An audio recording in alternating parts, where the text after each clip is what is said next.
Hello friends, welcome back to another recipe of Konkan Chef. ಇವತ್ತಿನ ವಿಡಿಯೋದಲ್ಲಿ ನಾನು ನಿಮಗೆ ವೆಜ್ ಸ್ಟೀಮ್ಡ್ ಮೋಮೋಸನ್ನು ಹೇಗೆ ಮಾಡೋದು ಅಂತ ಹೇಳ್ಕೊಡ್ತಾ ಇದ್ದೀನಿ. ಮೋಮೋಸ್ ಜೊತೆಗೇ ಅದಕ್ಕೆ ಬೇಕಾಗಿರುವಂಥ ರೆಡ್ ಗಾರ್ಲಿಕ್ ಚಟ್ನಿಯನ್ನು ಸಹ ಹೇಗೆ ಮಾಡೋದು ಅಂತ ಹೇಳ್ಕೊಡ್ತಾ ಇದ್ದೀನಿ. ಹಾಗಿದ್ರೆ ಮೋಮೋಸ್ ಮಾಡಲಿಕ್ಕಿಂತ ಮೊದಲು ನಾವು ಅದಕ್ಕೆ ಬೇಕಾಗಿರುವಂಥ ಚಟ್ನಿಯನ್ನು ಮಾಡ್ಕೊಂಡ್ಬಿಡೋಣ. ಚಟ್ನಿ ಮಾಡ್ಕೊಳ್ಳೋದಕ್ಕೆ ನಾನು ಒಂದು ಪ್ಯಾನ್ನಲ್ಲಿ 3 ಟೇಬಲ್ ಸ್ಪೂನ್ನಷ್ಟು ಎಣ್ಣೆನ ಹಾಕ್ತಾ ಇದ್ದೀನಿ. ಎಣ್ಣೆ ಹಾಕಿ ಆದಮೇಲೆ ಅದಕ್ಕೆ ಒಂದು 15ರಿಂದ 20ರಷ್ಟು ಬೆಳ್ಳುಳ್ಳಿ ಎಸಳನ್ನು ಹಾಕ್ತಾಯಿದ್ದೀನಿ. ಸಿಪ್ಪೆ ಸುಲಿದಿರುವಂಥ ಬೆಳ್ಳುಳ್ಳಿ ಎಸಳನ್ನು ಹಾಕ್ತಾಯಿದ್ದೀನಿ. ಜೊತೆಗೆ 1 ಇಂಚು ಶುಂಠಿ ಹಾಕ್ತಾಯಿದ್ದೀನಿ, ಸಣ್ಣಗೆ ಕಟ್ ಮಾಡಿಕೊಂಡು. ಬೆಳ್ಳುಳ್ಳಿ ಮತ್ತು ಶುಂಠಿನ ಹಾಕಿ ಇದನ್ನು ಒಂದು 30ರಿಂದ 40 ಸೆಕೆಂಡಷ್ಟು ಚೆನ್ನಾಗಿ ಎಣ್ಣೆಯಲ್ಲಿ ಫ್ರೈ ಮಾಡ್ಕೋಬೇಕು. ಶುಂಠಿ ಬೆಳ್ಳುಳ್ಳಿ ಚೆನ್ನಾಗಿ ಫ್ರೈ ಆದಮೇಲೆ ನಾನು ಇದಕ್ಕೆ 15ರಿಂದ 20ರಷ್ಟು ಒಣಮೆಣಸಿನ್ಕಾಯನ್ನು ಹಾಕ್ತಾಯಿದ್ದೀನಿ. ಒಣಮೆಣಸಿನ್ಕಾಯಿ ಹಾಕಿಬಿಟ್ಟು ಇನ್ನೊಂದು 15ರಿಂದ 20 ಸೆಕೆಂಡಷ್ಟು ಇದನ್ನು ಚೆನ್ನಾಗಿ ಫ್ರೈ ಮಾಡಬೇಕು ಎಣ್ಣೆನಲ್ಲೇ.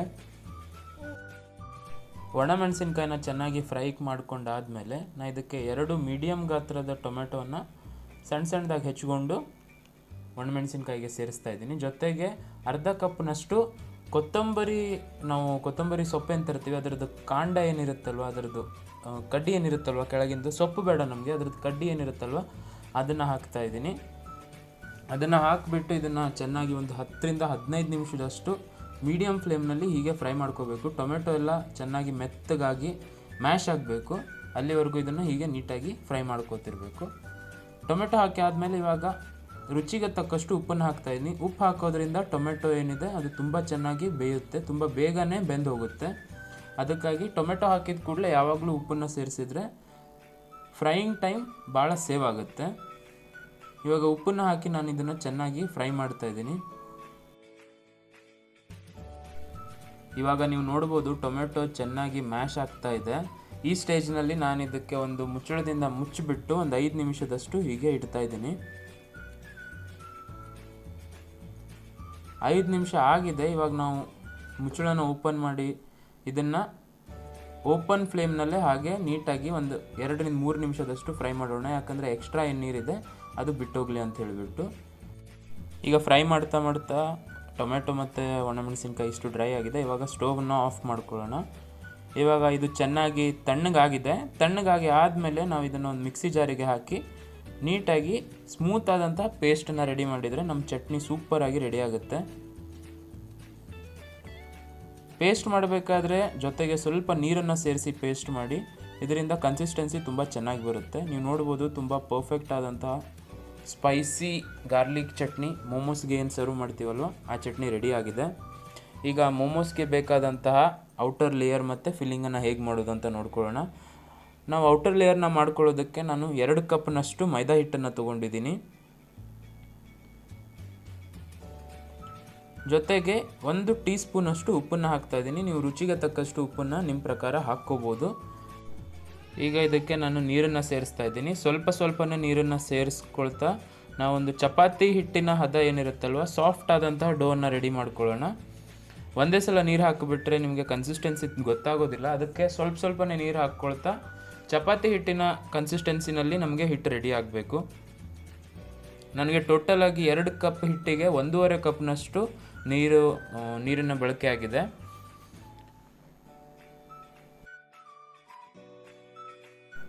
ನೀವು ನೋಡ್ತಾ ಇರ್ಬೋದು ತುಂಬಾ ಈಸಿಯಾಗಿ ಹಾಗೆ ತುಂಬಾ ಫಾಸ್ಟಾಗಿ ಮೋಮೋಸನ್ನು ಹೇಗೆ ಮಾಡೋದು ಅಂತ ನಾನು ನಿಮಗೆ ಹೇಳ್ಕೊಡ್ತಾ ಇದ್ದೀನಿ.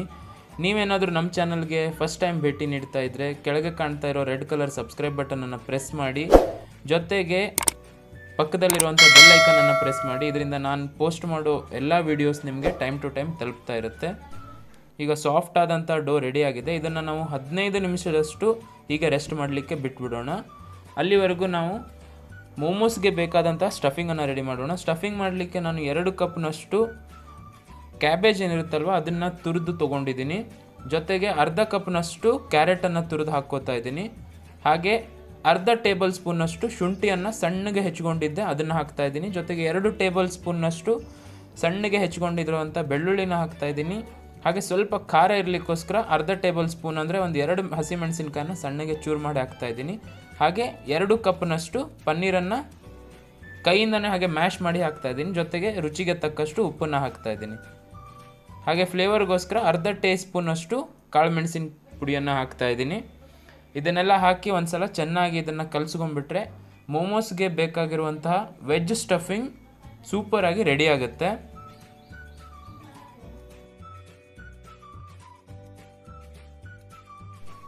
ಮೋಮೋಸ್ಗೆ ಬೇಕಾಗಿರುವಂಥ ಸ್ಟಫಿಂಗ್ ಈಗ ಸೂಪರಾಗಿ ರೆಡಿಯಾಗಿದೆ.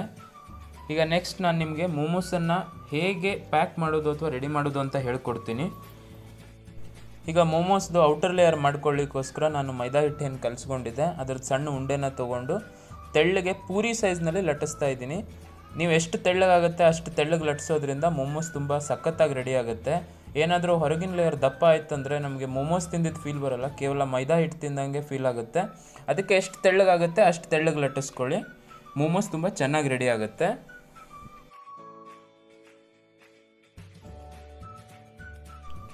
ನೋಡಿ, ನಾನು ಮೋಮೋಸ್ಗೆ ಬೇಕಾಗಿರುವಂಥ ಔಟರ್ ಲೇಯರ್ನ ಲಟ್ಟಿಸ್ಕೊಂಡು ರೆಡಿ ಮಾಡ್ಕೊಂಡಿದ್ದೀನಿ. ನಿಮ್ಮ ಕೈನಲ್ಲಿ ಫಿಟ್ ಆಗೋ ಸೈಜ್ನಲ್ಲಿ ಇದನ್ನು ಲಟ್ಟಿಸ್ಕೊಂಡ್ರೆ ಫೋಲ್ಡ್ ಮಾಡಲಿಕ್ಕೆ ತುಂಬ ಈಸಿ ಆಗುತ್ತೆ. ಕೈನಲ್ಲಿ ಈ ರೀತಿ ಇಟ್ಕೊಂಡು ಇದಕ್ಕೆ 1 ಇಲ್ಲ 1.5 ಸ್ಪೂನ್ನಷ್ಟು ನಾವು ಸ್ಟಫಿಂಗನ್ನು ಫಿಲ್ ಮಾಡಬೇಕು. ಏನು ಸ್ಟಫಿಂಗನ್ನು ರೆಡಿ ಮಾಡ್ಕೊಂಡು ಇಟ್ಕೊಂಡಿದ್ವಿ ಆ ಸ್ಟಫಿಂಗನ್ನು ಇದಕ್ಕೆ ಫಿಲ್ ಮಾಡಿ ಎರಡೂ ಕಡೆಯಿಂದ ತಗೊಂಡು, ಇದಕ್ಕೆ ನೀರೇನು ಹಚ್ಚೋ ಅವಶ್ಯಕತೆ ಇಲ್ಲ, ಇದು ನೀಟಾಗಿ ಅಂಟ್ಕೊಳ್ಳುತ್ತೆ.